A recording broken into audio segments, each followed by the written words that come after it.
નમસ્કાર, આપ જોઈ રહ્યા છો મંતવ્ય ન્યૂઝ અને સીધો સંવાદ સાથે હું રોનક મોટવાડિયા.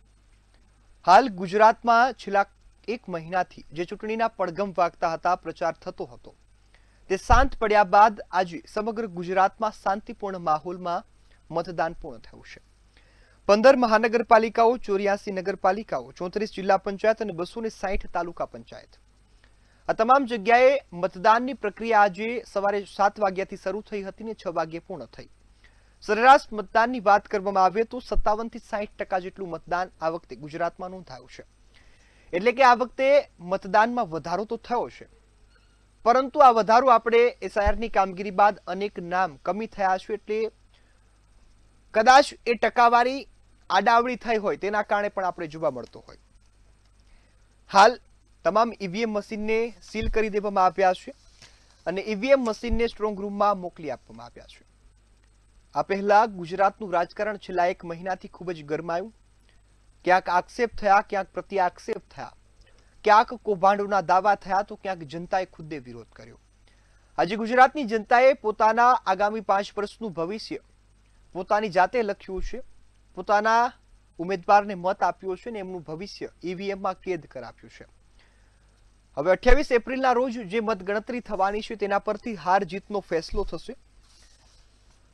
6 મનપાના મતદાનની છેલ્લા 4 ચૂંટણીની વાત કરીએ તો જે મતદાન થતું હતું એ સતત વધતું આવ્યું છે અને આ વખતે ખૂબ સારું એવું 60% સુધી મતદાન પહોંચી ગયું છે.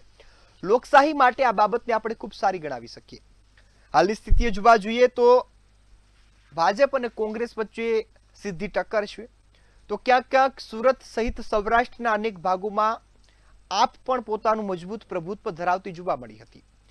આજે તમામ જનતાએ પોતાના પસંદગીના ઉમેદવારને મત આપી દીધો છે. મતદાનની ટકાવારીની વાત કરીએ તો મનપાઓમાં ક્યાંક થોડું ઓછું મતદાન થયું છે. મહાનગરપાલિકાઓમાં સરેરાશ 49% જેટલું મતદાન થયું, નગરપાલિકાઓમાં 58.12, જિલ્લા પંચાયતમાં 60 અને તાલુકા પંચાયતમાં 61. એટલે કે જેમ જેમ સ્થાનિક લેવલ જતું જાય છે, જેમ જેમ ગ્રામ્ય વિસ્તાર આવતો જાય છે, તેમ તેમ લોકોને વધુ ઉત્સાહ છે, પરંતુ શહેરી વિસ્તારમાં ક્યાંક ઉત્સાહ ઓછો પણ હોય તેવું જોવા મળ્યું છે.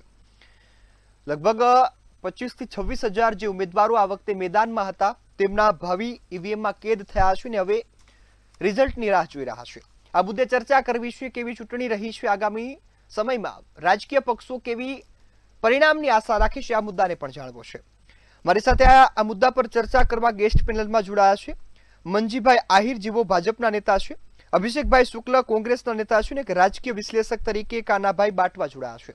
આપ સૌ મહાનુભાવોનું મંતવ્ય ન્યૂઝ પર સ્વાગત છે. મંજીભાઈ, શરૂઆત આપનાથી કરીશ. કેવી ચૂંટણી રહી? ધાર્યા પ્રમાણે મતદાન થયું? શું આશા રાખો છો હવે 28 તારીખને જોઈ? નમસ્તે રોનકભાઈ. પહેલા તો ગુજરાતની અંદર એક ઐતિહાસિક કામ થયું. આજે ચૂંટણીની અંદર શાંતિપૂર્ણ મતદાન અને કોઈ પણ અનિચ્છનીય બનાવ નથી બન્યો. રાજ્યના ચૂંટણી આયોગને હૃદયપૂર્વકના અભિનંદન આપું છું. વહીવટી તંત્રને પણ સાદર નમન કરું છું. ભારતીય જનતા પાર્ટી ઘણા સમયથી આખું સંગઠનાત્મક માળખાથી લઈને અમારી કેન્દ્ર અને રાજ્ય સરકારી યોજનાઓ, સમાજ જીવનના અંતિમ પંક્તિનો થયેલો વિકાસ, એને મુદ્દાને લઈને અમે ચૂંટણીની અંદર ગયા હતા. અમારી આશા અને અપેક્ષા પ્રમાણે આ મતદાન છે અને 100% વિશ્વાસ સાથે કહી શકું કે ભારતીય જનતા પાર્ટીની તરફેણમાં મતદાન થયું છે. 28 તારીખે આ રાજ્યની અંદર ભારતીય જનતા પાર્ટીએ ક્યારે પણ ન મેળવ્યો હોય એવો ઐતિહાસિક વિજય 28 તારીખના ગુજરાતની જનતા ભાજપને આપશે અને આખા ગુજરાતની અંદર ભગવામય લહેર એ વ્યાપી જશે. જી બિલકુલ. અભિષેકભાઈ, કોંગ્રેસે આ વખતે લડવાનું મૂળ બનાવ્યું હતું, તૈયારીઓ પણ તેજ કરી. શું ખરેખર આપની આશા મુજબની ચૂંટણી હતી? મતદાન કેવું રહ્યું અને 28 તારીખની આશા શું છે? આજે જે લોકશાહીનો પર્વ ચૂંટણીનું જે આજે મતદાન બહુ જોવા જઈએ તો ખૂબ નિરસ રહ્યું છે. કારણ કે ક્યાંક ને ક્યાંક એન્ટી ઇન્કમ્બન્સી હોય અથવા તો સત્તા પક્ષનો વિરોધ હોય અથવા ઘણી બધી ગરમીનો પણ, હીટવેવનો પણ એક આજે અસર હતી. આ બધી જ બાબતોને ધ્યાનમાં લેતા જોઈએ તો મહાનગરપાલિકાઓમાં જ્યાં ભણેલો ગણેલો વર્ગ વધુ પ્રમાણમાં રહેતો હોય તેવા વિસ્તારોમાં પણ જો ચૂંટણીમાં મતદાન ઓછું થયું હોય તો ક્યાંક ને ક્યાંક એવું આપણે જોઈ શકીએ છીએ કે લોકશાહીમાં નિરસતા દેખાઈ રહી છે પ્રજામાં, કારણ કે પ્રજાની વચ્ચે જે મુદ્દાઓ અને પ્રજાના જે પ્રશ્નોનું નિરાકરણ થવું જોઈએ તે ક્યાંક ને ક્યાંક છેલ્લા 30 વર્ષથી ભારતીય જનતા પાર્ટીના શાસનમાં ન થયું હોય તેવું પણ દેખાય છે. માત્ર ને માત્ર રાષ્ટ્રીય મુદ્દાઓ પર વાતો કરવી અને ક્યાંક ને ક્યાંક પ્રજાના પ્રશ્નોને નજરઅંદાજ કરવા પણ આ બધા કારણો પણ હોઈ શકે તેવું મને દેખાય છે. કોંગ્રેસ પક્ષના જેટલા પણ ઉમેદવારો હતા તેઓ નિષ્ઠાપૂર્વક ચૂંટણીમાં ઊભા રહ્યા હતા અને આજે જે કંઈ પણ મતદાન થયું છે તેમાં ક્યાંક એવું દેખાઈ રહ્યું છે કે અણધાર્યા પરિણામો આવવાની પણ શક્યતાઓ આપણને દેખાઈ રહી છે. જી બિલકુલ. હાલ તો જે અભિષેકભાઈ જે રીતે વાત કરી રહ્યા છો, ચૂંટણીના પરિણામ જે ખૂબ નિરસ રહ્યા છે એવું કોંગ્રેસનો દાવો પણ થઈ રહ્યો છે. બંનેની પાસે આવું પહેલા આપણે વિશ્લેષકને આ મુદ્દા પર સમજી લઈએ કે એ આ ચૂંટણીને કઈ રીતે જોઈ રહ્યા છો. કાનાભાઈ, ખાસ જણાવજો કે આ ચૂંટણીમાં આપ શું જોઈ રહ્યા છો? મતદાનની પ્રક્રિયા શું થઈ, સમગ્ર શું ઘટના બની? જી કાનાભાઈ. એવું છે કે મતદાનના ટકાવારી એ ઘટી નથી. રાજકોટમાં ગયા વખતે 50% જેવું મતદાન હતું અને અત્યારે જે છેલ્લા આંકડા આપણી પાસે આવ્યા છે એ આંકડા પ્રમાણે મતદાન 61% જેટલું વધારે છે. તો આવું જે આપણે કહીએ કે મતદાનની ટકાવારી ઘટી ગઈ અને નિરસ છે એવું નથી. અમદાવાદમાં પણ ગયા વર્ષ કરતા મારી જાણકારી મુજબ મતદાન થોડું વધારે થયું છે. સુરતમાં અને વડોદરામાં પણ આવ્યું છે. સુરતમાં કદાચ 35% વધારો જોવા મળશે. કે છેલ્લા આંકડા આવશે એટલે આપણે જોઈને એનું વિશ્લેષણ કરી શકશું. 8 વાગ્યા પછી આ આંકડા જાહેર થતા હોય છે અને એ આંકડા મુજબ આપણે છેલ્લે કહેવું પડે કે કેવું છે કે નિરસ તો નથી. વાપીમાં ધારો કે સૌથી વધુ મતદાન થયું. જે નવી એક જોવા મળ્યું રોજભાઈ કે જે નવી મહાનગરપાલિકાઓ છે જ્યાં નવું મળ્યું છે ત્યાં મતદાન વધુ છે અને જે મહાનગરપાલિકા છે એની જે જૂના છે રાજકોટ, સુરત, વડોદરા એ મોટા એમાં દર વર્ષે હોય એવો જ છે. એક મુદ્દો આ સ્થળ પછીની પહેલી ચૂંટણી હતી અને જે મતદાનમાં ફરક થયો છે, હું માનું છું થોડું મતદાન વધ્યું છે. એમાં 2 કારણ હોય છે. એક કારણ એ છે કે એવા મતદારો જે હતા જ નહીં તેના નામ નીકળી ગયા હોય એટલે ટકાવારી થોડી વધે. અને બીજું સૌથી મોટું જે પશ્ચિમ બંગાળમાં પણ જોવા મળ્યું કારણ એ અહીંયા હોય કે સ્થળને કારણે લોકોને પોતાના મતની કિંમત સમજાય છે. મતદાન કરવા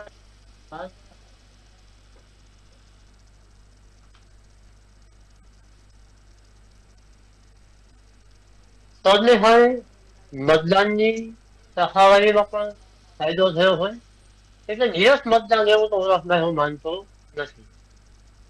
જી બિલકુલ. મનજીભાઈ, આ વખતે અનેક મુદ્દાઓ ગુજરાતમાં રાજકારણમાં ચર્ચાનો વિષય બન્યા. આક્ષેપ પ્રતિ આક્ષેપનો દોર પણ થયો. ગત રોજ ઘણા સેટિંગ પણ પડ્યા છે, આવા પણ દાવા થઈ રહ્યા છે. આ સમગ્ર મતદાનની પ્રક્રિયા વચ્ચે કોઈ આપને વાદ વિવાદ હોય અથવા તો દુઃખ હોય કે આ ઘટના ન બનવી જોઈએ એવી કોઈ ઘટના અથવા તો ક્યાંય મતદાનની પ્રક્રિયામાં આપને અસંતોષ હોય એવી કોઈ બનાવ? બિલકુલ નથી રમતભાઈ. અમે એકદમ ખુશીના માહોલમાં છીએ કે જે પ્રકારે 30 વર્ષ સુધી આ ગુજરાતની સેવા કરવાનો જે અમને અવસર આપ્યો છે ગુજરાતની પ્રજાએ, એના પછી પણ ભાજપ તરફીનો જે માહોલ કે કોંગ્રેસ ક્યાંય ચૂંટણી પ્રચારમાં દેખાતી નથી, ક્યાંય એમની મોટી સભાઓ નથી થઈ. કોંગ્રેસના કાર્યકર્તાઓમાં એમના નેતૃત્વ પ્રત્યેનો જે અસંતોષ છે, જેવી રીતે રાહુલ ગાંધીના નિવેદન હોય, મલ્લિકા અર્જુન ખડગેજીના નિવેદન હોય, કોંગ્રેસના ગુજરાતના કાર્યકર્તાઓમાં જે નિવેદનો આપ્યા, ગુજરાતની પ્રજામાં જે જન આક્રોશ થયો, કોંગ્રેસના કાર્યકર્તાઓમાં હતાશા વ્યાપી ગઈ. કોંગ્રેસ ક્યાંય આખી ચૂંટણી પ્રક્રિયામાં ક્યાંય દેખાણી નથી. અને ભારતીય જનતા પાર્ટીનો બૂથનો કાર્યકર્તા એ ખૂબ એક્ટિવ રહ્યો. અમારી માનનીય પ્રદેશ અધ્યક્ષ અને માનનીય મુખ્યમંત્રીશ્રીના નેતૃત્વમાં આખી ટીમ ગુજરાતે જે પ્રકારે કામ કર્યું છે એ બૂથ 50,000 બૂથ જીતવાનો અમારો જે લક્ષ્યાંક છે એમાં અમને 100% સફળતા મળશે. અને ગુજરાતની અંદર જે પ્રકારે ભારતીય જનતા પાર્ટીના કાર્યકર્તાઓમાં વૈચારિક પ્રતિબદ્ધતા વ્યાપી રહી છે, મને ખૂબ આનંદ થાય છે કે પંડિત દીનદયાલ ઉપાધ્યાયજી, શ્યામા પ્રસાદ મુખર્જી, અટલ બિહારી વાજપેયી, લાલકૃષ્ણ અડવાણીજી, આદરણીય નરેન્દ્રભાઈ મોદી, આદરણીય અમિતભાઈ શાહ સાહેબે જે ભારતીય જનતા પાર્ટીને કાર્યકર્તાઓને ઘડતરનું કામ કર્યું છે, એ આવનારા વર્ષો સુધી આ ગુજરાતના અને ભારતીય રાજનીતિના ઇતિહાસમાં એક સ્વર્ણ અક્ષરે આ બધા લોકોના નામ અંકિત થવાના છે કે ભારતીય જનતા પાર્ટીનો કાર્યકર્તા વૈચારિક પ્રતિબદ્ધતા સાથે હવે કામ કરતો થયો છે. એટલે અમને ખૂબ ખુશી છે. જી બિલકુલ. અભિષેકભાઈ, ભાજપના પ્રતિનિધિને તો આ ચૂંટણીથી ખુશી છે, પક્ષ જીતનો દાવો પણ કરી રહ્યા છે. આપને આ ચૂંટણીમાં કોઈ જે ઘટનાઓ બની એમાંથી ઈચ્છા વિપરીતનું પરિણામ આવી શકે એવી કોઈ ઘટનાઓ અથવા તો કોઈ આ ચૂંટણીથી અસંતોષ હોય એવું ખરું? જી, આપણે ફાગવેલમાં પણ જોયું કે ચૂંટણીનો બહિષ્કાર થયો. ઘણી બધી જગ્યાઓ પર આપણે એ પણ કિસ્સાઓ જોયા કે ચૂંટણીના બહિષ્કાર થયા કે જ્યાં વોટિંગ કરવા જ પ્રજા મતદારો ન ગયા હોય તેવા પણ કિસ્સાઓ બન્યા. બીજી વાત કે સ્થાનિક મુદ્દાઓને ક્યાંક ને ક્યાંક ભારતીય જનતા પાર્ટી એટલું બધું ઘોળીને પી ગઈ છે કે માત્ર ને માત્ર ઇવેન્ટો કરવી, ખૂબ ખર્ચાઓ કરવા, કંટ્રોલ બારની સભાઓ યોજવી અને એક ખૂબ મોટી ઇવેન્ટના સ્વરૂપોમાં આપી અને પ્રજાને ક્યાંક ને ક્યાંક પ્રજાના પૈસાનો વેડફાટ અને ક્યાંય પોતાના પૈસા જો વપરાતા ન હોય તો પણ બેફામ નિવેદનો, જ્યાં ભારતીય જનતા પાર્ટીના સાંસદ સભ્યો જેઓ એક હોદ્દા, પ્રતિષ્ઠિત હોદ્દા પરના વ્યક્તિઓ છે કે જેઓ ચૂંટણી પંચના અધિકારીઓની સામે અથવા તો પૂર્વ ગૃહમંત્રી, અત્યારે આપણા ગૃહમંત્રીશ્રીની સામે અને માનનીય ઉપમુખ્યમંત્રીશ્રીની સામે જો આવા નિવેદનો આપતા હોય કે કોંગ્રેસને તમે જીતાડીને લાવશો તો એક પણ રૂપિયો ગ્રાન્ટ હું તમને નહીં આપવા દઉં. એટલે આ એક સત્તાના નશામાં, મદમાં અત્યારે ભારતીય જનતા પાર્ટી જીવી રહી છે. મારા મિત્ર એવું કહી રહ્યા હોય કે અમે ચોક્કસપણે 28મી તારીખે ખૂબ જંગી બહુમતીથી, અરે ભાઈ, એ પ્રજાનો જનાદેશ છે, એ આવવા દો, એને આવવા દો. મદમાં અને ઉન્માદમાં આવવાની કોઈ જરૂર નથી. કોઈ તમારા તરફે હશે, અમારા તરફે હશે કે અપક્ષના તરફે હશે, એ વસ્તુ માટે રાહ જુઓ. કાં તો પછી તમને ખબર જ છે કે પરિણામ શું આવવાનું છે, માટે તમે આટલા બધા ગેલમાં છો. અરે ભાઈ, ગેલમાં આવવાનો કોઈ જરૂર નથી, પ્રશ્ન પણ નથી. કોઈ પણ વસ્તુનો ઉન્માદ હોય પણ અતિ ઉન્માદ એ પણ ખોટી વસ્તુ છે. એટલે પ્રજાના જનાદેશને પણ તમે ઘોળીને પી ગયા છો કે પ્રજાનીથી ઉપર બી તમે તમારી જાતને ગણો છો કે અમે અમારી જાતને એટલા બધા સર્વોપરી માનીએ છીએ કે અમે અમારા વોટને ગણી જ લીધા છે અને અમે અમારી જનાદેશને અમે નક્કી કરી લીધો છે કે ઈવીએમ ખુલે એટલે આટલા તો આવવાના જ છે. તો પછી એનો મતલબ એમ હશે કે ક્યાંક ને ક્યાંક શું હશે, એ એક પ્રશ્નાર્થ ચિહ્ન તો રહેશે જ. જી બિલકુલ અભિષેકભાઈ. કાનાભાઈ, સમગ્ર ચૂંટણીમાં જે પ્રચાર આપણે જોયો આ જ મુદ્દો હતો કે ક્યાંક તો જે નેશનલના મુદ્દા છે તેને ગુજરાતમાં લાવવામાં આવતા હતા, નિવેદનોને ગુજરાતમાં લાવવામાં આવ્યા. બંને પક્ષોએ નિવેદનો પર વધારે ધ્યાન આપ્યું. શું આપને લાગે છે કે ખરેખર જનતાના મુદ્દા આ વખતે ધ્યાનમાં રખાયા છે પક્ષો દ્વારા? દરેક ચૂંટણી વખતે રોહનભાઈ એક જ ચિંતા અને એક જ આક્રોશ હોય છે કે જે પાયાના મુદ્દાઓ હોય છે, જે ધરતી પરના મુદ્દાઓ હોય છે, મુદ્દાઓ ને બદલે આભાસી મુદ્દાઓ અથવા તો એવા મુદ્દાઓ કે જે લાગણીને ભડકાવે એવા મુદ્દાઓ એ લઈ આવવામાં આવે છે અને એ મુદ્દાઓને આધારે ચૂંટણી લડાઈ જાય છે. હકીકતમાં તો સ્થાનિક સ્તરની ચૂંટણીમાં સ્થાનિક મુદ્દા જ હોવા જોઈએ. રસ્તા, રોડ, ગટર, લાઇટ અને જે સુવિધાઓ, આ જ મુદ્દા હોવા જોઈએ ને એ મુદ્દાઓ પર ચૂંટણી લડાઈ નથી. બધા જ મુદ્દાઓ ભારતીય આવ્યા, નેશનલ લેવલના આવ્યા, લાગણી ભડકાવનારા આવ્યા અને એવા મુદ્દાઓને આધારે ચૂંટણી જો લડવામાં આવે તો એ ચૂંટણી એ લોકશાહી માટે યોગ્ય નથી.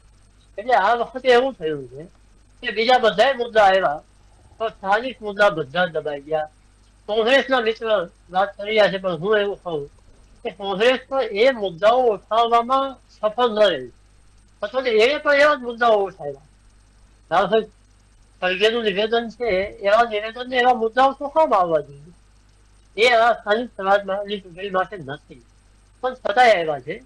જેને કારણે એવું થયું કે મતદારોનું માનસ જે છે એ નેશનલ લેવલના મુદ્દાઓ તરફ એમનો વિચાર, એમની દ્રષ્ટિ છે એ નેશનલ લેવલના મુદ્દાઓ પર ગઈ. હવે સ્થાનિક મુદ્દાઓ ભૂલાઈ ગયા. ભાજપ જીતી જવાના જે એક આત્મવિશ્વાસમાં છે એટલે એ ગમે મુદ્દાઓ ચલાવી શકે એમ છે અને કોંગ્રેસ કે આ એટલી બધી મહેનત નથી કરી.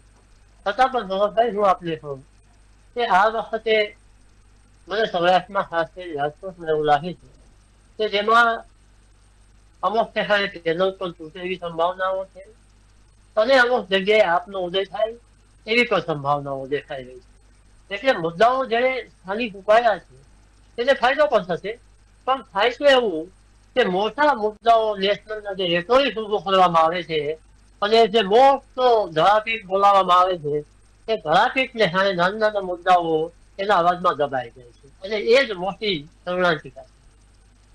જી બિલકુલ. માનજીભાઈ, ખાસ તો જે આપણે વાત કરી રહ્યા છો કે ખૂબ સંતોષ છે, પરંતુ 30 વર્ષથી જે ગુજરાતમાં ભાજપનું શાસન છે તો બહિષ્કાર થવો જોઈએ ચૂંટણીનો, આ મુદ્દો આવવો ન જોઈએ. ક્યાંક ને ક્યાંક જનતા આપનાથી નાખુશ છે એટલે કે ચૂંટણીનો બહિષ્કાર કરવો પડ્યો. લોકશાહીના આવા પર્વમાં પણ એવો હજુ ઘરે બેઠા છે ને મત દેવાનું પસંદ નથી કર્યું એવું લોકોએ. તો એ બહિષ્કાર કરનારા લોકોને ક્યાંક તમારા ચીજમાં જોશો, ક્યાંક તમારી સમસ્યાઓ છે, ક્યાંક એમની સમસ્યાઓ સાંભળવામાં નથી આવી, એના કારણે તમે એમને લોકશાહીનો અધિકાર અપાવી ન શક્યા. રોનકભાઈ, 15 મહાનગરપાલિકા, 34 જિલ્લા પંચાયત, 286 તાલુકા પંચાયત, 81 નગરપાલિકા, આ આખો વિસ્તાર તમે ગણો ને, અને એમાં એક કોઈ ગામનો સ્થાનિક મુદ્દો હોય અને આખું ગુજરાતનું પરિપ્રેક્ષ જોવો ને તો એનો પર્સન્ટેજ તમે કાઢો તો કેટલા ટકા નીકળે. એટલે આ જે આખું ભ્રમિત કરવાની વાત કે કોઈ એક ગામમાં સ્થાનિક કોઈ બાબત હોય અને એને તમે આખા ગુજરાત લેવલે એને તમે ઉપાડો અને એનો પ્રસાર કરો, એટલે એના સામેનો આ જે વાત છે ને એ તદ્દન ખોટી કહેવાય. મુદ્દાઓ સ્થાનિકની અંદર જે પ્રકારે કોંગ્રેસના શાસનમાં જે કામ હતું, 30 વર્ષમાં ભારતીય જનતા પાર્ટીનો વિકાસ આ સ્પષ્ટ આપણને દેખાય છે. જે પ્રકારે ભારતીય જનતા પાર્ટીએ પ્રધાનમંત્રી સડક યોજનાના માધ્યમથી છેક સરહદના છેલ્લા ગામ જે કોંગ્રેસ કરતી હતી, અમે એનું પહેલું ગામ ગણીએ છીએ, એ ગામ સુધી નેશનલ હાઈવેની કનેક્ટિવિટી પહોંચી છે. આ સ્થાનિક મુદ્દા નથી. અમારા કચ્છની અંદર ભારતનું પહેલું ગામ ધોરડો આજે વર્લ્ડ હેરિટેજ, વર્લ્ડ ટુરિઝમમાં એમને પ્રથમ નંબરનું આખું વિશ્વનો એવોર્ડ મળે. અમારું ત્યાંનું સરહદનું પહેલું ગામ ધોળાવીરા, જ્યાં હડપ્પન સંસ્કૃતિ છે, એને વર્લ્ડ હેરિટેજનો દરજ્જો મળે. મોડકુવા સુધી જે કચ્છનું છેલ્લું ગામ હોય ત્યાં નર્મદાના પાણી પીવાના મળે, ખેતીના ગામ મળે. સોમનાથની અંદર સોમનાથ સ્વાભિમાન પર્વ ઉજવીને ત્યાં પર્યટનનો વિકાસ થાય, આપણી સંસ્કૃતિ છે, આપણો સોમનાથનો ભવ્ય ઇતિહાસ છે, એ લોકોને બતાવવામાં આવે. શું આ સ્થાનિક બાબત નથી? ભારતીય જનતા પાર્ટીએ સમાજની અંદર છેલ્લા અંતિમ વ્યક્તિના વિકાસ માટે, સમાજના અંદર જે વિકાસનું જે ફળ પહોંચવા છે એ સમાજના અંતિમ વ્યક્તિ સુધી પહોંચાડ્યું છે. ભારતીય જનતા પાર્ટીની સરકાર, આદરણીય ભૂપેન્દ્રભાઈ પટેલ, અમારો સંગઠનના અધ્યક્ષ માન્ય જગદીશ વિશ્વકર્મા સાહેબે સર્વવ્યાપી સર્વસ્પર્શીય સરકાર ચલાવી છે, સંગઠનને ચલાવ્યું છે. અને એટલે કોંગ્રેસના જે મિત્ર કહ્યું ને કે તમે અમને અમારા કામ ઉપર વિશ્વાસ છે, ગુજરાતની પ્રજાના ઉપર અમને વિશ્વાસ છે, અમે જે લોકોના ઉત્થાન માટે કામ કર્યું છે એના માટે અમને વિશ્વાસ છે, એટલે અમે 100% કહી શકીએ કે અમે આ ચૂંટણી જીતવાના છીએ. મનજીભાઈ, તમે વાત કરી કે અમુક ગામોને બહિષ્કાર કર્યો તો તેમને કદાચ હોઈ શકે, શું તમે એમને ગુજરાતની જનતા નથી માનતા? શું તેમને એમને લોકશાહીનો અધિકાર આપવાની તમે એટલું મહત્વનું નથી માનતા કે તેમને ન દેવો જોઈએ? મહેસાણાના તમે વાત સાંભળો, 8 થી લઈ 15 સુધીનો આંકડો છે કે 8 થી 15 સુધીના ગામોએ પોતાના જે મતાધિકાર છે તેનો ઉપયોગ કરવાની ના પાડી દીધી. ક્યાંક મહાનગરપાલિકામાં સમાવેશ થયો છે, ક્યાંક એમના ખેતરો અને જે જમીનો છે તે ક્યાંક ઉદ્યોગોમાં જઈ રહી છે, ક્યાંક ગ્રેડ લાઇનની જે કામગીરી થઈ રહી છે. શું તમે આમ નાગરિકો નથી માનતા ગુજરાતના કે તેમને તમે એમ કહી દીધું કે ક્યાંક ઘટના બની હોય તેને ગુજરાત લેવલનો મુદ્દો બનાવવામાં આવે છે? રોનકભાઈ, મેં તમને જે કહ્યું ને વાતને તમે પૂરી સમજો. ત્યાં એક કોઈ ગામ હોય ને ત્યાં સ્થાનિક બાબત હોય, વહીવટી પ્રક્રિયા થતું હોય એટલે ધીમે ધીમે આખી પ્રક્રિયા થાય. કોઈ ગામની અંદર એમને માંગણી છે કે ભાઈ અમારે આટલો મોટો રોડ મળવો જોઈએ, પણ રોડની કરવાની એક આખી પ્રક્રિયા હોય. એનું પહેલું એસ્ટિમેટ બને, પછી એસ્ટિમેટ મંજૂરી માટે જાય, મંજૂરીમાંથી એની ટેન્ડર પ્રક્રિયા થાય, ટેન્ડર પ્રક્રિયામાંથી એજન્સી નક્કી થાય, એજન્સી પછી કામ કરે. હવે મંજીભાઈ. અત્યારે એમ કહે કે ભાઈ અમને અત્યારે રોડ જોઈએ, તો એ રોનકભાઈ ના મંજીભાઈ, શક્ય ના બને. એક વાત સાંભળો. આ વાત સાંભળો મારી કહેવા, મને તમે રોડ કીધું ને, હું બનાવતા તમને કેટલો સમય સાંભળ્યું લાગે? હતું 30 બધું. વર્ષ તો ન લાગે. મને જ્યાં સુધી ખબર છે 30 વર્ષનો સમય નથી લાગતો રોડ બનાવતા. 30 વર્ષથી ભાજપનું શાસન છે. રોનકભાઈ, મેં તમને 30 વર્ષનો સમયનો નથી કીધું. કોઈ અત્યારનો પ્રશ્ન નાનો રોડ હોય અને મોટો રોડ કરવાની વાત હોય તો એની પ્રક્રિયા જે થતી હોય સરકારી, એ તો થવી જોઈએ ને વહીવટની. હવે તમે એમ કીધું અત્યારે ઊભો કામ થાય તો એ શક્ય નથી ને રોનકભાઈ. સરકારની પ્રોસેસ પ્રમાણે એ કામ કરવું પડે. એટલે એ જે એનો પ્રશ્ન હશે અમે એને સમજશું, અમારું સ્થાનિક ત્યાં નેતૃત્વ છે એને સમજશે, અને એમને જે પ્રશ્ન હશે અમને એને સમજી અને એનું સમાધાન કરી અને ફરીથી એ લોકો આ લોકશાહીના પર્વમાં જોડાય એવો અમારો પ્રયાસ હશે. જી બિલકુલ. અભિષેકભાઈ, જી રોનકભાઈ. ચૂંટણી બહિષ્કાર જે લોકોએ કર્યો, વિપક્ષ તરીકે શું તમને એમને સમજાવવા ગયા? વિપક્ષ તરીકે તમે એને અવાજ બનવાની કોશિશ કરી? વિપક્ષની પણ ફરજ છે કે જો લોકો બહિષ્કાર કરી રહ્યા છે તો તેમની સાથે ઊભા રહેવાનું. જી, હું એ જ વસ્તુ કહી રહ્યો છું કે ફાગવેલ જેવી ઘટનાઓ ઘણા બધા આપણા ગુજરાત રાજ્યની અંદર ઘણા બધા જગ્યાઓ પર બનેલી ઘટના છે કે જ્યાં સ્થાનિક સ્વરાજની ચૂંટણીમાં સ્થાનિક લોકોએ તેનો વિરોધ કર્યો છે. બીજું કે ભારતીય જનતા પાર્ટીનો પણ ક્યાંક ને ક્યાંક આપણે આ વખતે વિરોધ ખૂબ પ્રમાણમાં જોયો હોય તેવું આપણને દેખાય છે. જેમ મારા મિત્ર મંજીભાઈ એવું કહી રહ્યા છે કે કોઈ એક ગામમાં જે ઘટના બની હોય તેમાં એ લોકોએ ભાગ ન લીધો હોય અને એ લોકોના પ્રશ્નો હોય, અરે ભાઈ લોકશાહીનો પર્વ છે. લોકશાહીના પર્વમાં ભારતીય બંધારણ પ્રમાણે દરેકને મતાધિકારનો હક છે. એ ચૂંટણી પંચની પણ ફરજ છે અને એ સરકારની પણ ફરજ છે કે ચૂંટણી બહિષ્કાર ન થાય તેનું ધ્યાન રાખવું જોઈએ. જો વડાપ્રધાન આવતા હોય કે મુખ્યમંત્રી આવતા હોય તો રાતોરાત જો રોડ રસ્તા બની જતા હોય અને સુવિધાઓ ઉપલબ્ધ થઈ જતી હોય તો શું આ પ્રજાના ટેક્સના પૈસે પ્રજાના પ્રશ્નોને સોલ્વ ના થવા જોઈએ? અને ભાઈ તમે એમ કહો છો કે હવે જો એનો સોલ્વ થશે, અમારું મોવડી મંડળ ત્યાં જઈને સમાધાન કરશે. ભાઈ 5 વર્ષ તમે મતાધિકારનો એમનો હક છીનવી લીધો છે, તો એ હક છીનવ્યા પછી તમે એવું ન કહી શકો કે હવે આવનારામાં જોડાઈ જશે. તમે 5 વર્ષ સુધી શું એ પ્રજા રાહ જોશે? લોકશાહી છે, આ લોકશાહીને તમે સરમુખ હત્યાશાહી તરફ લઈ જઈ રહ્યા છો. લોકશાહીનું હત્યા થઈ રહી છે. અત્યાર સુધીના વર્ષોમાં ક્યારેય ન બન્યું હોય તેવી ઘટનાઓ આ વખતના ઇલેક્શનોમાં બની છે. આ સ્થાનિક સ્વરાજની ચૂંટણીમાં બની છે. રાષ્ટ્રીય મુદ્દાને સાઈડમાં મૂકી દો ભાઈ. ગુજરાતના મુદ્દાઓની બાબત પર વાત કરીએ તો અમદાવાદમાં રોડ રસ્તાની વાત કરીએ તો અમદાવાદના રોડ રસ્તા બિસ્માર છે. ખોખરાનો બ્રિજ તૂટી પડે છે, બોપલનો બ્રિજ તૂટી પડે છે, ગહણીકાંડ થાય છે, ટીઆરપી મોલ ઝોન થાય છે. આ બધી જ ઘટનાઓમાં અધિકારી રાજ ચાલી રહ્યું છે. અધિકારીઓ બેફામ બની ગયા છે. પોતે ધારાસભ્યો કહી રહ્યા છે તમારા ભારતીય જનતા પાર્ટીના કે અધિકારીઓ અમારું સાંભળતા નથી. તો આવું તમારે શાસન લાવવા પાછળ બેફામ ભ્રષ્ટાચાર ચાલી રહ્યો છે. પ્રજા તૂટી ગઈ છે અને તૂટીને એમને પૈસા આપવા પડે છે. રોડ રસ્તા તોડી નાખવામાં આવ્યા છે. ક્યાંક ને ક્યાંક બેફામ ખોદકામ કરવામાં આવ્યા છે. પાણી નથી આવતું, રસ્તાઓ તૂટી જાય છે. ગટરના પાણીઓ એટલા બધા ઉભરાય છે. તમારા જ સાબરમતી વોર્ડ વિસ્તારમાં તમારા જ ભારતીય જનતા પાર્ટીના ઉમેદવારોને ગટરના પાણીમાં ચાલીને પ્રજા પાસે જવું પડે છે.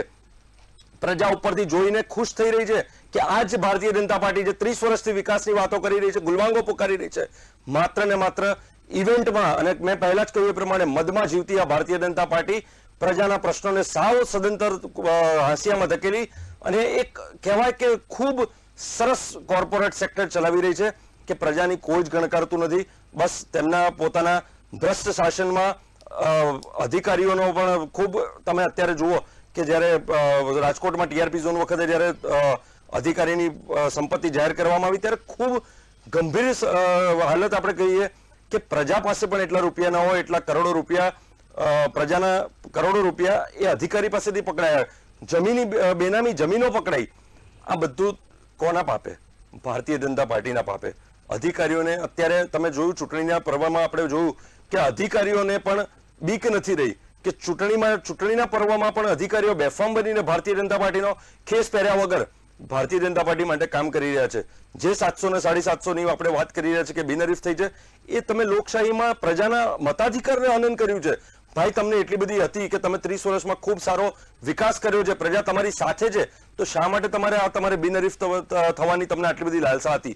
ક્યાં તમારે ઉપર મોવડી મંડળને બતાવવાની જરૂર હતી કે હું આના પહેલાના પ્રમુખ કરતા પણ સારી રીતે બિનહરીફ કરી બતાવું છું? તમને એટલી બધી સરસ તમને વિશ્વાસ હતો, આત્મવિશ્વાસ હતો, પ્રજા તમારી સાથે હતી, તો તમારે લોકશાહી ઢબે ચૂંટણી પ્રક્રિયા થવા દેવી હતી અને ચૂંટણી પ્રક્રિયા થવા દઈ અને મતાધિકારનો તમારી તરફે મેળવી અને તમારે ચૂંટણીને પ્રક્રિયાને થવા દેવી હતી. શા માટે તમે બાળ મૃત્યુ કર્યું? ઉમેદવારોને ફોર્મ પરત ખેંચાવડાવ્યા, ધાક ધમકીઓ આપી, આ બધા કિસ્સાઓ બિહારનું રાજકારણ અત્યારે આપણે જોઈએ ને ભૂતકાળનું, યુપી બિહારનું, એ અત્યારે આપણે એ તરફ જઈ રહ્યા છે.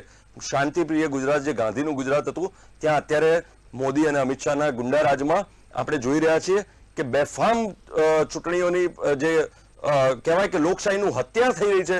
અને પત્રકારો પણ કહી રહ્યા છે, આ વખતે વિશ્લેષકો પણ કહી રહ્યા છે કે આ વખતેની ચૂંટણી ખૂબ રીતે ખરાબ રીતે ચૂંટણીનું પ્રક્રિયા કરવામાં આવી. મહિલાઓને ધાક ધમકીઓ આપવામાં આવી. સ્કોર્પિયો ગાડીમાં જોઈએ તો આપણે બે દાઢીધારી અને વ્યવસ્થિત ગુંડા કહી શકીએ, અસામાજિક તત્વ કહી શકીએ, તેવા લોકો મહિલાના ઘર પાસે જઈને મહિલાને ધમકી આપે કે ભાઈ જોઈ લેજો, નહીંતર પછી શું થશે તમને ખબર નથી. એટલે ઘણા બધા કિસ્સાઓમાં આપણે રામો લાઠીજણમાં પણ જોયું કે મહિલા ઉમેદવાર જે કોંગ્રેસ પક્ષના હતા તેમને પણ મૌલિક પટેલ નામના વ્યક્તિએ વોટ્સઅપ કોલિંગ કરીને ધમકી આપી. તો શું આ બધું જ લોકશાહીની હત્યા નથી? તો શું છે? અને જ્યારે આપણા હર્ષભાઈ સંઘવી એમ કહેતા હોય કે કોઈ પણ ચમરબંધીને છોડવામાં નહીં આવે, તો તમારા ભારતીય જનતા પાર્ટીની અંદર જે ચમરબંધીઓને સાચવીને રાખ્યા છે તેમને તો પહેલા બક્ષો નહીં. તમે પહેલા તો એમની ઉપર પગલા લો, પછી બીજા બધાની વાત કરજો. અને જ્યારે ખોટા નાટકો કરીને રીલ બનાવવાની વાતો હોય છે, ત્યારે ભારતીય જનતા પાર્ટી અત્યારે જે કહેવાતા હોય કે ચમરબંધીઓને, પણ માત્ર ને માત્ર એ રીલ બનાવવાની અને પ્રજાને ભરમાવવાની વાતો હોય છે. જ્યારે પોલીસને પ્રજા ફોન કરે છે ત્યારે પોલીસ આવતી પણ નથી. સમય જતો રહે છે ત્યાં સુધી પોલીસ આવતી નથી અને પ્રજાનું કોઈ પ્રશ્નોને સંભળાતું નથી. અને જ્યારે ભારતીય જનતા પાર્ટીની ચૂંટણીની બાબત હોય અથવા તો ઉમેદવારી ફોર્મ પાછા ખેંચાવવાની બાબત હોય, ત્યારે અગ્રેસર થઈને પોલીસ કામગીરી કરતી હોય, તો આ એક સવાલ છે અને છે જ. ચૂંટણી પંચ પણ જે નિષ્પક્ષ રીતે કામ કરવું જોઈએ તે પણ નથી કરી રહી, તે પણ સ્પષ્ટપણે આપણને દેખાઈ રહ્યું છે. જી બિલકુલ. મનજીભાઈ, વિપક્ષના આક્ષેપ, વિપક્ષના અનેક દાવાઓ છે, કઈ રીતે જોઈ રહ્યા છો? રોનકભાઈ, અમને ગર્વ છે કે કોંગ્રેસ આખી આટલી ચૂંટણી પ્રચારમાં અમારા મુખ્યમંત્રી ઉપર એક આરોપ નથી લગાવી શકી. કોંગ્રેસ ભ્રષ્ટાચારની વાત કરે છે ને, લગાવી જો એક આક્ષેપ. અમારા મુખ્યમંત્રી એટલા કુશળ વહીવટ કરતા, મુદ્દુ અને મુક્કબ મુખ્યમંત્રી આદરણીય નરેન્દ્રભાઈના વિશે જે શબ્દ કહ્યો છે ને, અમને ગર્વ છે કે આખી ચૂંટણી પ્રચારમાં કોંગ્રેસે અમારા મુખ્યમંત્રી ઉપર એક આરોપ નથી લગાવી શકી. એમનો ભ્રષ્ટાચારનો આરોપ એકદમ પોતે જ પોતાના મોઢે આ આક્ષેપને ફગાવી દે છે. બીજી એમને જે વાત કરી ને કે અહીંયા કણે તમે સરમુખત્યાર શાસન ચલાવો છો, કેરળની અંદર 250 કાર્યકર્તાઓને તમે નિર્મમ હત્યા કરી છે. તમારા મોઢે આ લોકશાહીની વાત ન સોંપે. તમારા ડીકે શિવકુમાર અને સિદ્ધારમૈયા કર્ણાટકની અંદર કેવી સરકાર ચલાવે છે ને, જોઈ આવો તમે. એટલે મને રોનકભાઈ એમને જે પ્રશ્ન કર્યા એને બધાને હું જવાબ આપું. અમે એને શાંતિથી સાંભળ્યા હતા. તમે પણ એને એક પ્રશ્નનો હું એને જવાબ આપું છું. બીજું એમને વાત કરી ઉમેદવારોની. તમારી જોડે 120 વર્ષ જૂની પાર્ટી, જે તમારી વિચાર સુધારે શૂન્ય કોંગ્રેસ બની ગઈ ને, એટલે તમને ઉમેદવાર નથી મળ્યા. તમને ઉમેદવાર ખોટા કોકને રસા જલાવી અને લઈ આવ્યા, ફોર્મ ભરાયા, એ માણસને સાચી ખબર પડી અને પછી એ લોકો ફોર્મ ખેંચી લે, એટલે એના માટે ભાજપ જવાબદાર. કયા અધિકારીઓ જે અત્યારે છે ને, જે ડીવાયએસપી, એસપી કે મામલતદાર કે ડેપ્યુટી કલેક્ટર, એ બધા સામાન્ય પરિવારના લોકો છે, એમને તક મળી છે અને એ નિયમો કાયદાને અનુસાર એને ખબર છે મારા નિયમમાં શું રહેવું હોય. કોઈને કાંઈ ધાક ધમકી નથી કરી, પોતાના ઉમેદવારોને પોતે સાચવી ના શક્યા, એટલે એનો આરોપ ભાજપ ઉપર લગાવવાનો. આ કયા પ્રકારની તમારી 120 વર્ષ જૂની કોંગ્રેસ પાર્ટીને જો તમારે અહીંયા ઉમેદવાર ન મળતા હોય એના ભાજપ જવાબદાર ગણ્યો તમે? આ આક્ષેપો એકદમ તદ્દન ખોટા છે. તમે વિચાર શૂન્ય બની ગયા. તમારી જોડે કાર્યકર્તા નથી. તમારી આખી કેડર તૂટી ગઈ. તમે ભાજપને આજે ભાજપનો બૂથ ઉપર કાર્યકર્તા, અમારા હું ચોબારી જિલ્લા પંચાયતમાં ભારતીય જનતા પાર્ટી મને જવાબદારી સોંપી, એક ઘર સુધી ભારતીય જનતા પાર્ટીનો કાર્યકર્તા એ સ્લીપ લઈને ગયો, પોતાને વાત કરી, પોતાના કાગળોનો ઉમેદવારોને લઈને ગયા. કોંગ્રેસે ક્યાંય પ્રચાર અભિયાનમાં ક્યાંય જોવા નથી મળી. એટલે આ કોંગ્રેસ એ હવે ગુજરાતની પ્રજા, આ જે અમારો નારો છે ને કે કોંગ્રેસ મુક્ત ગુજરાત કરવું, કોંગ્રેસ મુક્ત ભારત કરવું, અમને 100% આ અભિયાનમાં અમને સફળતા મળશે. આ વિચાર શૂન્ય કોંગ્રેસ જે પોતાના માનસિકતા નક્સલવાદ ને પ્રોત્સાહન આપવું, ટુકડે ગોંગને પ્રોત્સાહન આપવું, આ કોંગ્રેસને પાસે મુદ્દા નથી. એને કોંગ્રેસને કોઈ સાંભળનારું નથી. અને ગુજરાતની પ્રજા તો સમજુ પ્રજા છે, વિકાસને રાજનીતિને માનનાર, આ ભારત માતાને પુનઃ પરમ વૈભવ લઈ જનાર ગુજરાતીઓ. કેટલા બધા ક્ષેત્રોમાં ગુજરાતીઓ અત્યારે પોતાનું અવ્વલ યોગદાન આપી રહ્યા છે. કે ભારતને, સુનિતા વિલિયમ્સને તમે જુઓ કે અવકાશ યાત્રીમાં જાય ને તો એ ગીતા લઈને જાય અને ગીતાને વાંચે અને એને આભાસ થાય. પોતાનું જીવન એને મૃત્યુનો સંકટ લાગ્યું અને ગીતાને ચોપડી ખોલીને તો એમને લાગ્યું કે કોઈ દુનિયાની અંદર તો એવી શક્તિ છે કે દુખીનું સંચાલન કરી છે. એ આપણી ગુજરાતની દીકરી છે. કોંગ્રેસ આગળ આવો કોઈ વિઝન નથી. કોંગ્રેસ આગળ વિઝનરી લીડરશિપ નથી. કોંગ્રેસના નેતાઓ એકદમ પોતાની કોંગ્રેસના સંગઠનને ખતમ કરી નાખ્યું છે અને એ ગુજરાતને જે બદનામ કરે છે ને ગુજરાતની પ્રજા એને 28 તારીખને જવાબ આપશે. જી બિલકુલ. અભિષેકભાઈ, આવું પહેલા આપણે કાનાભાઈ પાસેથી એક મુદ્દાને સમજીએ. કાનાભાઈ, બંને પક્ષના ઉમેદવારને આપણે સાંભળ્યા. આપ પત્રકારત્વ ક્ષેત્રમાં ખૂબ લાંબો અનુભવ ધરાવો છો, લોકોને મળતા હશો, નેતાઓને મળતા હશો. કયા પ્રકારના નિવેદન લાગ્યા આપને બંનેના? જનતાએ શું સમજવું? જો બંને એક તો કોંગ્રેસના મિત્રો છે અભિષેકભાઈ, એ આ સમય નથી અભિષેકભાઈ જે તમે કહેતા એ ચૂંટણી પહેલા કહેવાના સમય છે. આજનો દિવસ એનો નથી. અને મંજીભાઈએ જે જવાબ આપ્યા મને ખરેખર હસવું આવતું હતું કે આની પહેલા મંજીભાઈ એમ કહેતા હતા કે કોઈ ગામમાં મતદાનનો બહિષ્કાર થાય તો એને આખી રાજ્ય લેવલની મોટી ઘટના ન થવી જોઈએ. અને એ જ મંજીભાઈ અહીંયા વાત કરતા કરતા ખરા ક્યાં પહોંચી ગયા. મંજીભાઈ આવું ન. બીજું, સુનિતા વિલિયમ્સ કે ગીતા એ કોઈ પક્ષના નથી. સુનિતા વિલિયમ્સ તો અમેરિકન છે, આપણા ગુજરાતના પરિવારમાં જન્મેલી હોય એ બરોબર છે, પણ એ અમેરિકન છે. અને જયારે નીચે આવ્યા ને અવકાશમાંથી ત્યારે ભારત વિશે પૂછવામાં આવ્યું ત્યારે એને કીધું હા બરાબર છે, એમાં કોઈ એવું નહીં કે હું ભારતીય હોવાનો મને ગર્વ છે. એ અમેરિકન કેવડાવે પોતાને અને અમેરિકન જ છે. એટલે આપણે બહુ એમાં ગર્વ લેવો જોઈએ. એ ગર્વ ભારતીય જનતા પાર્ટી કે કોંગ્રેસ કોઈ પક્ષ ક્યારેય લઈ શકે નહીં. સુનિતા વિલિયમ્સ અમેરિકાના નાસાને કારણે ગયા છે, ન કે ભારતના કોઈ કારણે. એટલે એવું બહુ ગર્વ લેવાનું કઈ કારણ નથી. આ પહેલી વાત. બીજી વાત, મને એક સોનભાઈ વિચાર આવતો હતો આ બંને મિત્રોની વાત સાંભળી કે બિનહરીફ થવું અને મતદાનનો બહિષ્કાર એ બે બહુ ગંભીર બાબત. મતદાનનો બહિષ્કાર ક્યાંય પણ થાય એ સરકારની, વહીવટી તંત્રની, પક્ષની, વિપક્ષની બધા જ ની ચૂંટણી પંચની પણ નિષ્ફળતા છે કે લોકશાહીના મહાપર્વમાં લોકો પોતાનો મત ના આપે એ કેટલા બધા નારાજ ને નિરાશ છે. અને બીજું, બિનહરીફ થવામાં ભાઈ કહેતા હતા મંજીભાઈ કે કોંગ્રેસની નબળાઈ લીધે બિનહરીફ થઈને અમને તમે કહો છો. મંજીભાઈ, તમારા નેતાઓ અમને એવી પ્રયત્નો મોકલે છે કે ફલાણા ભાઈના પ્રયત્નોને કારણે ફલાણી બેઠક બિનહરીફ થઈ. આવું હોય છે. એટલે જસ બધાઈ દે છે. બિનહરીફનો જસ ભાજપે વારંવાર લીધો છે. બિનહરીફ કરે છે ભાજપ, એમાં આપણે કોઈ ગેરફાયદે વસ્તુ ન થઈ શકીએ, બરાબર છે. એની ચાહતી કરી રહે છે. કોંગ્રેસ પાસે એવા ઉમેદવાર હોવા જોઈએ, આપ પાસે એવા ઉમેદવાર હોવા જોઈએ કે જે સામે ઉભા રહી શકે. એ કોઈ પ્રકારના દબાણ, રોજ, લાલચ કોઈમાં જો એ નપટાય નહીં. કારણ કે એક દિવસમાં કોઈ એમ કહેતો હોય કે સાંજે ફોન કર્યો સવારે એમ થઈ જાય, સાંજ સુધી એમ કહેતો હોય કે ભાજપ આવો છે, સવારે રમજાન નાચી જાય તો ભાજપ તો અદભુત પક્ષ છે. એવું દુનિયામાં કઈ બને નહીં. અને એ બધું બહુ પેલા જેવી વાતો છે, આદર્શ વાતો છે, એવું હોય નહીં. એની પાછળના કારણો આપણે જાણીએ છીએ અને એ કારણો બધાને સમજાય જ છે. એટલે એવી બધી વાતો થવાનું કોઈ અર્થ છે નહીં. લોકશાહીને જાળવવી હોય તો બિનહરીફ પણ મત થવી જોઈએ. લડો ને. 15 લાખ લોકો આ ગુજરાતમાં પોતાનું મત નથી આપી શક્યા બિનહરીફ થવાની. એ 15 લાખ લોકોનું શું, એનો શું વાંક હતો? એ 15 લાખમાંથી કોઈ માણસ ઉભો નથી, એનો વાંક શું? એનો વાંક નથી. એ 15 લાખ લોકો છે રાજકીય નહીં પોતે ઉભા છે, પણ એના પ્રતિનિધિ એમાં ઉભા જોઈતા હતા. અને પ્રતિનિધિઓ ઉભે એને બિનહરીફ થઈ જાય એ લોકશાહી માટે ફરજરૂપ છે. એટલે આ બંને મિત્રોની વાતમાંથી હું આટલું તમને કહું છું. જી બિલકુલ. અભિષેકભાઈ, જે રીતે લોકશાહીના આપણે મૂલ્યો જોવા જઈએ તો પક્ષ કરતા જવાબદારી વિપક્ષની વધારે હોય. પક્ષ સત્તા પક્ષમાં આવે, કદાચ સત્તાનું એમને ઘમંડ ચડે તો સાચો રસ્તો ચીંધવાનું કામ એ વિપક્ષ કરે. આમ તો વિરોધ પક્ષ હંમેશા વિરોધ કરવા માટે નથી હોતો, પરંતુ જો ક્યાંક ખામી હોય તો વિરોધ કરતો હોય. એ વિરોધ પક્ષની ભૂમિકા છે, એમની જવાબદારી છે. આ ચૂંટણીમાં આપને શું લાગે છે કે આપ આપની એ જિમ્મેદારી, એ ભૂમિકા કઈ રીતે નિભાવી શક્યા છો? સંતોષ છે ખરા આ ભૂમિકા નિભાવવામાં?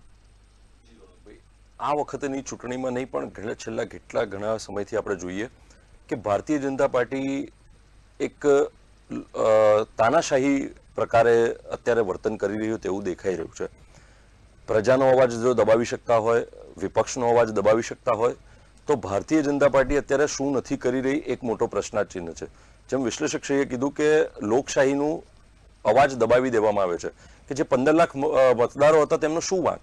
તો આ એ જ બાબત છે કે સામાજિક, આર્થિક અને બીજી ઘણી બધી પ્રકારોએ આ વખતે ભારતીય જનતા પાર્ટીએ ઉમેદવારોની ઉપર જે કોંગ્રેસ પક્ષના હોય તો ચલો ઠીક છે કે કોંગ્રેસ પક્ષના ભાઈ એમનું કહેવું હશે મંજીભાઈનું કે કોંગ્રેસ પક્ષના ઉમેદવાર નથી મળતા, પણ ભાઈ જે અપક્ષ લડતા હતા એ લોકોને પણ હેરાન કરવામાં આવ્યા છે.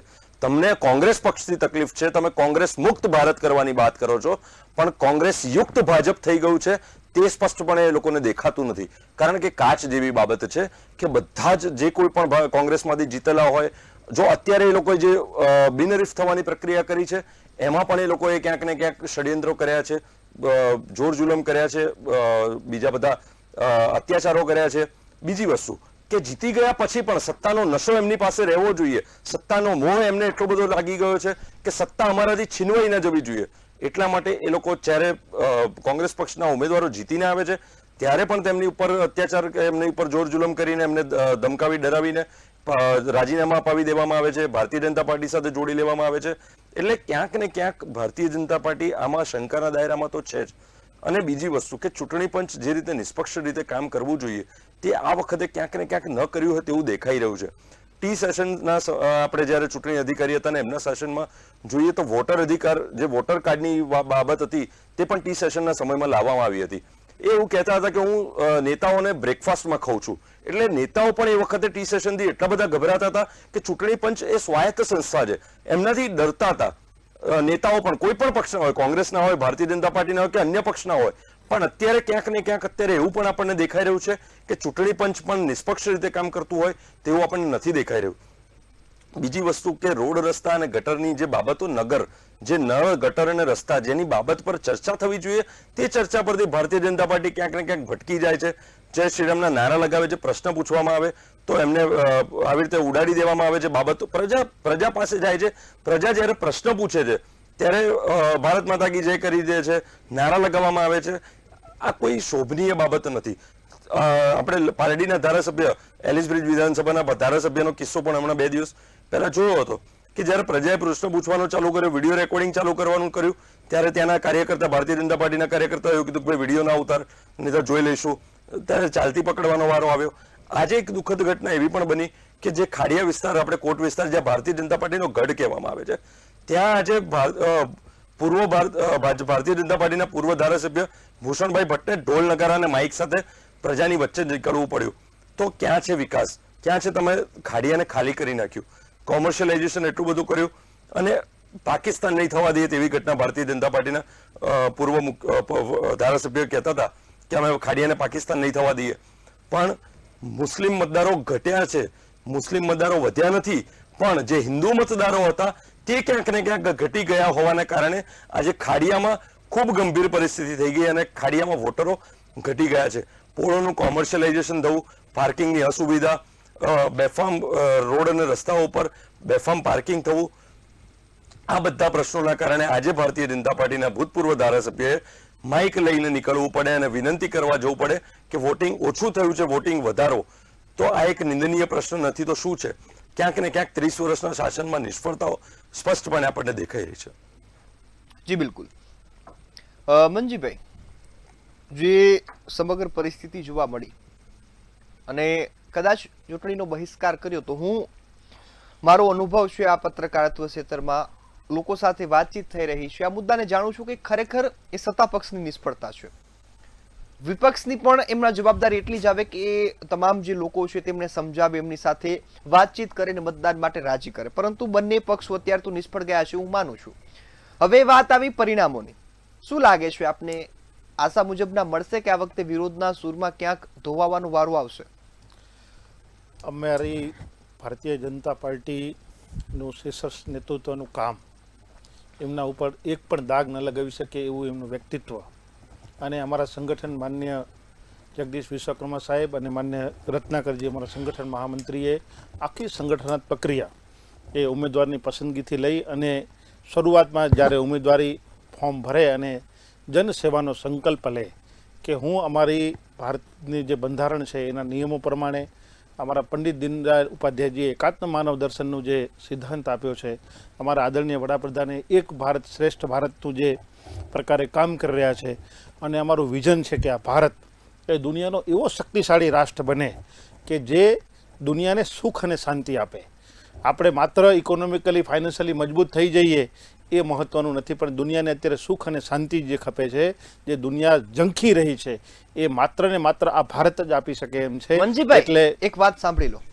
આપણે દુનિયાને સુખ ને શાંતિ આપવા પહેલા આપણા જે ભારતમાં રહેનારા લોકો છે એમને રોજગારી આપવી જોઈએ. 80 કરોડ લોકોને તમે મફતમાં અનાજ આપો છો ને વિશ્વને શાંતિની ક્યાં જરૂર છે? પહેલા લોકોનું તો કરો. આ મુદ્દો છે. અત્યારે સ્થાનિક મુદ્દાઓ પરથી સતત તમે ભટકો છો. 80 કરોડ લોકોને તમે મફતનું અનાજ આપો છો, બીજી તરફ તમે ટ્રમ્પને શાંત પાડો છો, વિશ્વમાં શાંતિની વાતો કરો છો. ક્યાં સુધી ન્યાય થશે?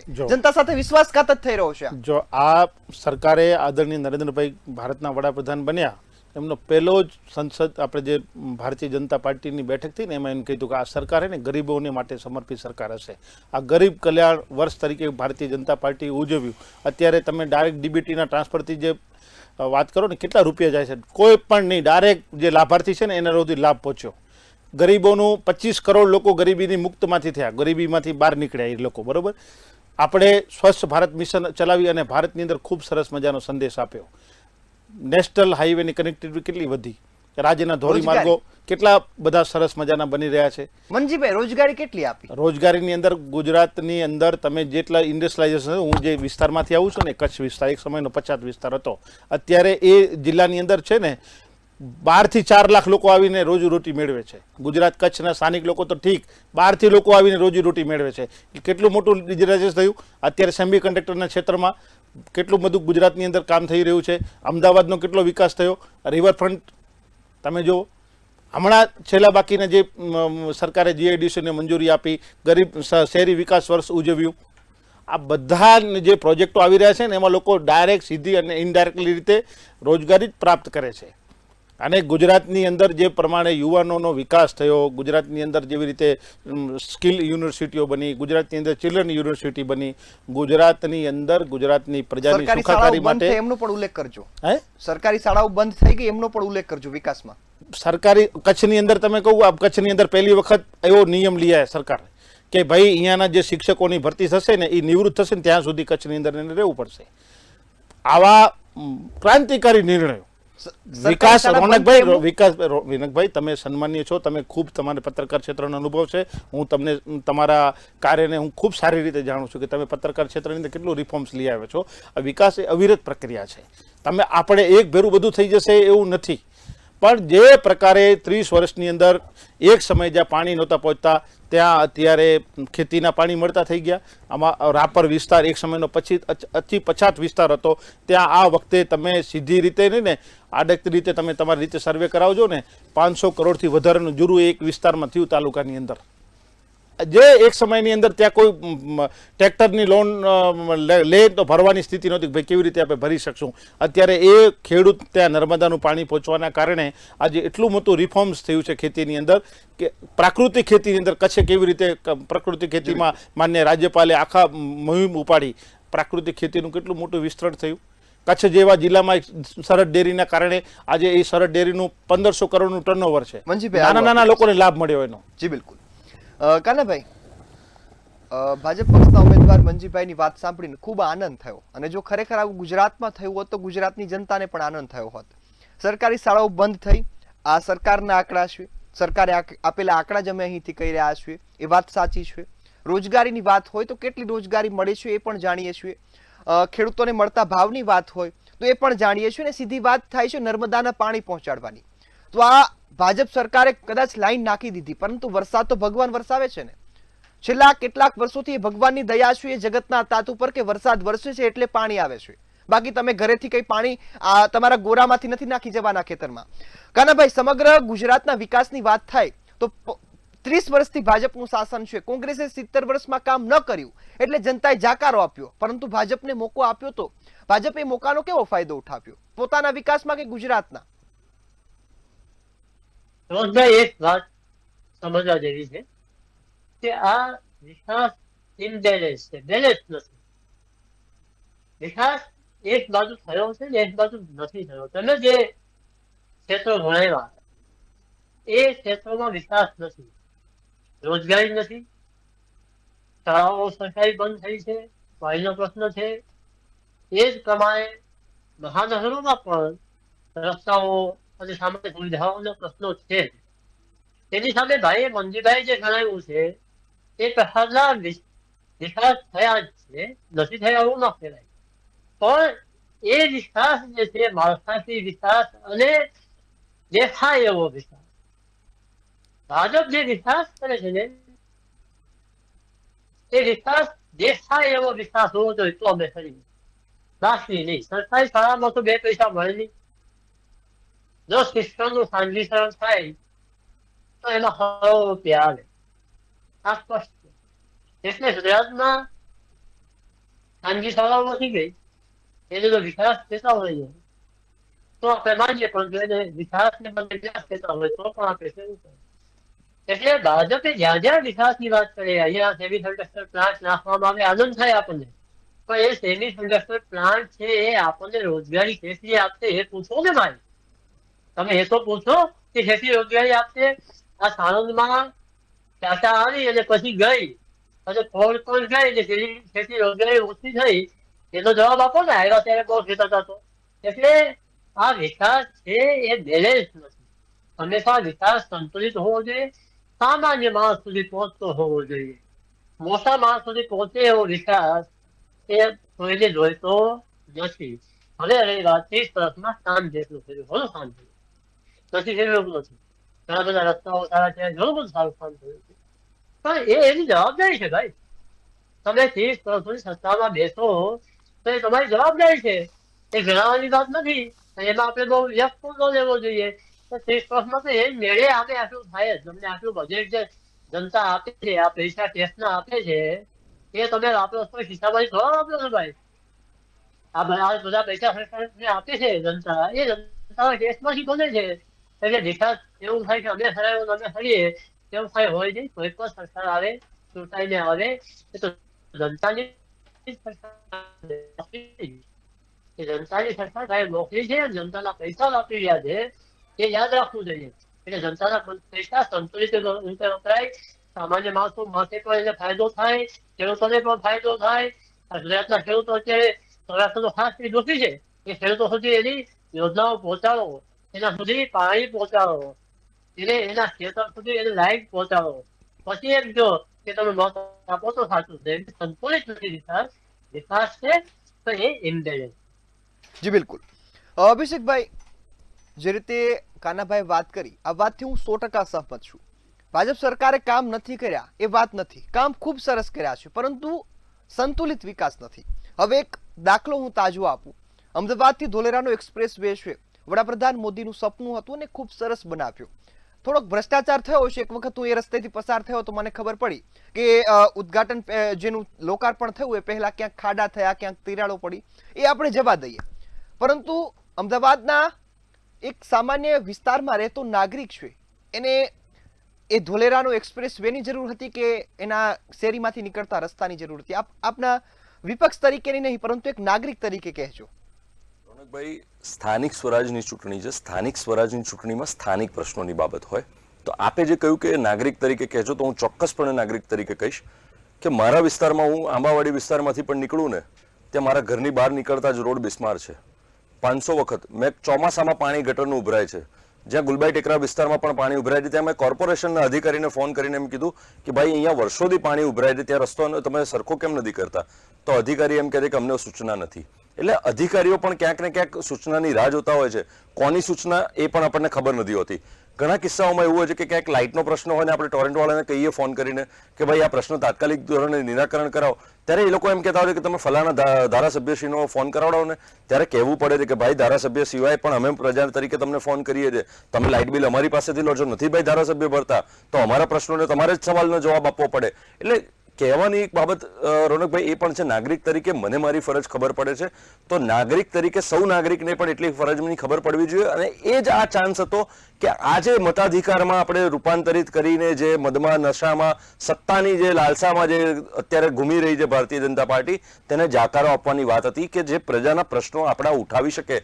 માત્ર ને માત્ર નરેન્દ્ર મોદી સાહેબના ચહેરાને જોઈ કે અમિતભાઈના ચહેરાને જોઈ વોટ ન અપાય, કે પ્રેરકભાઈના ચહેરાને જોઈને વોટ ન અપાય.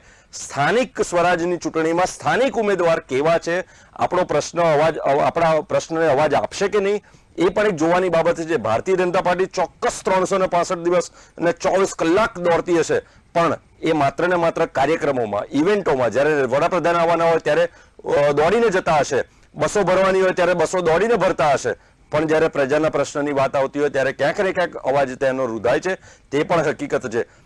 કોર્પોરેટરો, એક જ મિનિટ, કોર્પોરેટરો પણ ક્યાંક નથી બોલી શકતા. કોર્પોરેટરો પણ ખુલીને એવું કહેતા હોય છે, ધારાસભ્યો પણ ઘણી વખત ભારતીય જનતા પાર્ટીને કહેતા હોય છે કે ભાઈ અધિકારીઓ અમારો ફોન નથી ઉપાડતા. તો આ બાબત પણ એક પ્રજાના પ્રશ્નો માટે જો ધારાસભ્યને ચૂંટીને મોકલ્યા હોય કે કોર્પોરેટરને ચૂંટીને મોકલ્યા હોય ને અવાજ એમનો પણ ન સંભળાતો હોય તો ક્યાંક ને ક્યાંક પ્રશ્ન તો ઉઠે છે. બીજી એક બાબત રોનકભાઈ, જે શાળાઓની બાબત હતી કે શાળાઓની બાબત હતી, તો શાળાઓ, ગ્રાન્ટેડ શાળાઓ 2000 પહેલા 95% જેટલી, 90 થી 95% જેટલી ગ્રાન્ટેડ શાળાઓ હતી, પણ અત્યારે હાલની પરિસ્થિતિમાં એ 30 થી 40% થઈ ગઈ છે. અને બીજી વસ્તુ કે 10,000 થી વધારે ગ્રાન્ટેડ શાળાઓને બંધ થઈ, પછી સેલ્ફ ફાઇનાન્સ શાળાઓને મંજૂરી આપવામાં આવી. જેમ કાનાભાઈએ કીધું કે સેલ્ફ ફાઇનાન્સમાંથી ઘણું બધું મળે છે, એટલા માટે કે પ્રજાનો પ્રશ્ન સાવ અભ્યાસ અને શિક્ષણ ખાડે ગયું છે. જી બિલકુલ. મંજીભાઈ, સમયની મર્યાદા છે, આપની પાસે 2 મિનિટ છે. આ પ્રશ્નો જનતાના છે, આ પ્રશ્નો વિપક્ષે રજૂ કર્યા હોય તો હું માનું છું કે જનતાને અત્યારે જરૂર છે. કઈ રીતે જોઈ રહ્યા છો? જનતાના પ્રશ્નોને ભારતીય જનતા પાર્ટી સારી રીતે સમજે છે. શિક્ષણની તમે વાત કરી ને, તો વિદ્યા સમીક્ષા કેન્દ્ર આ ભારતીય જનતા પાર્ટીની સરકાર લઈને આવી, કેટલું મોટું રિફોર્મ્સ શિક્ષણની અંદર થયું. અને સ્કૂલ, પીએમ સ્કૂલ, તમે અમારા અંજાર તાલુકાનું મિંદિયાડા ગામ છે, તમે સ્કૂલ જુઓ ને એમ લાગે કે હા અદ્યતન સ્કૂલ છે. સ્કૂલ ઓફ એક્સેલન્સ, જે પ્રાથમિક શાળાઓની અંદર સ્માર્ટ ક્લાસ, શિક્ષણનું પૂરતું સ્ટાફ, એટલે ગામડાઓની અંદર સરકારી શાળાઓ. અભિષેકભાઈને ક્યારેક સમય મળે ને તો હું એમને આમંત્રણ આપું છું, એક મિત્ર તરીકે, એક ગુજરાતના નાગરિક તરીકે તમે આવજો અને અમે તમને હું સ્કૂલ બતાવીશ કચ્છની. આપ માનો છો કે એક પણ શાળા બંધ નથી થઈ? 2 સ્કૂલ, હું તમને બતાવીશ કે એક સ્કૂલ ઓફ એક્સેલન્સ અને પીએમ સ્કૂલની અંદર કેવું તમે ગામડામાં જો સ્કૂલની અંદર હું તમને, રોનકભાઈ, આ તમે મને જવાબ મળી ગયો. હું આવું આપની પાસે. જી કાનાભાઈ, હું એમ કહું છું કે મારા ગામની શાળા એક વાર જોયા મેં મંજીભાઈ, એવું નથી, બધે જ નથી, ત્યાં થયું હશે પણ ઘણી જગ્યાએ નથી. અને હું તો ગામડાઓમાં ઠેરો છું, કરું છું. હજી હમણાં જ મારા ગામની શાળામાં જઈને આવ્યું, સાહેબ પરિસ્થિતિ બહુ ખરાબ. જી બિલકુલ. રોનકભાઈ, એક જ મિનિટ. દસક્રોઈની આજે જે શાળામાં વોટિંગ કેન્દ્ર હતું, ત્યાં પંખા અને પથરાની નીચે બેસીને પોલિંગ એજન્ટો બેઠા હતા. ત્યાં ગંભીર હાલત હતી, મતદારો પણ પરસેવે રેબઝેબ થઈ ગયા હતા, અને આટલા 44 ડિગ્રી ગરમીમાં વોટરો પણ થાકી ગયા હતા, અને જે અધિકારીઓ કામ કરી રહ્યા હતા તેઓની પણ પરસેવે રેબઝેબ થવાનો વારો આવ્યો હતો.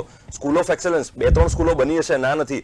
તમે યુનિવર્સિટીઓ પણ ધીમે ધીમે સેલ્ફ ફાઇનાન્સમાંથી, ગ્રાન્ટેડમાંથી સેલ્ફ ફાઇનાન્સ તરફ લઈ ગયા છો. જે ગુજરાત યુનિવર્સિટી આટલા વર્ષોથી ચાલતી હતી, તેમાં જે એડમિશન પદ્ધતિ હતી તેને પણ તમે ક્યાંક ને ક્યાંક કોન્ટ્રાક્ટ સિસ્ટમ પર આપી દીધી છે. જી બિલકુલ. જ્યાં સુધી શાળાઓની વાત છે, આજે સમગ્ર ગુજરાતમાં મતદાન થયું છે, મતદારોએ જોયું છે કે કેવી શાળાઓ છે.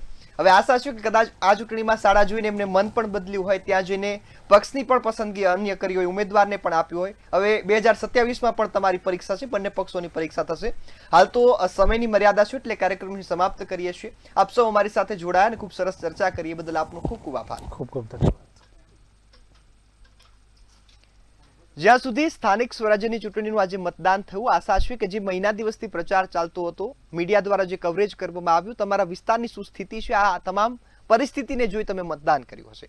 આશા છે કે તમારી ઈચ્છા મુજબનું પરિણામ, તમારા ધાર્યા પ્રમાણેનું પરિણામ આવશે, આવી આશા છે. અને 2027માં હજુ વિધાનસભાની ચૂંટણી પણ છે.